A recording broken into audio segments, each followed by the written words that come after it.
Black former Iowa football players are speaking out against the vandalism of Kinnick Stadium and the statue of the 1939 Heisman Trophy winner, saying that vandals are missing the larger point. "This isn't what we're trying to promote," Jaleel Johnson wrote on Twitter, a message retweeted by longtime NFL defensive tackle and former Hawkeye Mike Daniels. "We want change in a community we consider to be our home. Not to be vandalized by outsiders." Johnson, a former Hawkeye defensive tackle who plays for the Minnesota Vikings, was one of the strongest voices to speak up against what dozens of former players have described as a culture of racism within the Hawkeye program. Johnson had pointed toward strength and conditioning coach Chris Doyle and offensive coordinator Brian Ferentz as the program's biggest problems when it comes to racial divides. But his comments also underscore the movement's desire for change beyond the program, within the hearts of everyone in a 91% white state.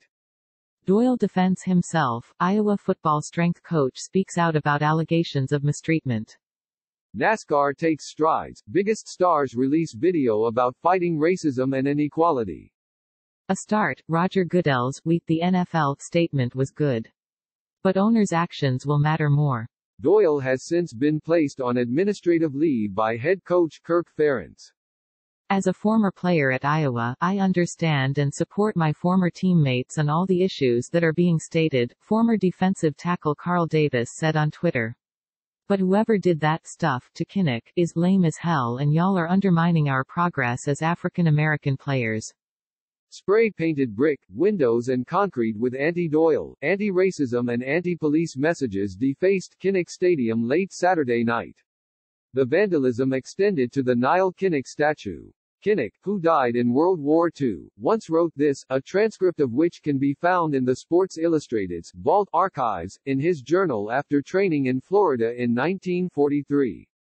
"The inequities in human relationships are many, but the lot of the Negro is one of the worst. Kicked from pillar to post, condemned, cussed, ridiculed, accorded no respect, permitted no sense of human dignity. What can be done I don't know. When this war is over the problem is apt to be more difficult than ever. May wisdom, justice, brotherly love guide our steps to the right solution." Former running backs Akram Wadley and Marcel Joly were among those who spoke out against the vandalism, as well. Current safety Dallas Craddieth also took advantage of the newly lifted Iowa football Twitter ban by posting his thoughts. "Y'all didn't have to do Kinnick Stadium like that," he wrote, with a face palm emoji. "Trust me, everyone is being heard." Davis tweeted that he and Johnson were putting their words into action and would be heading to Iowa City. "We want to be a part of the solution," Davis wrote. "We put out blood, sweat and tears into being a Hawkeye. We want to see it be great as possible. Iowa City, see you soon."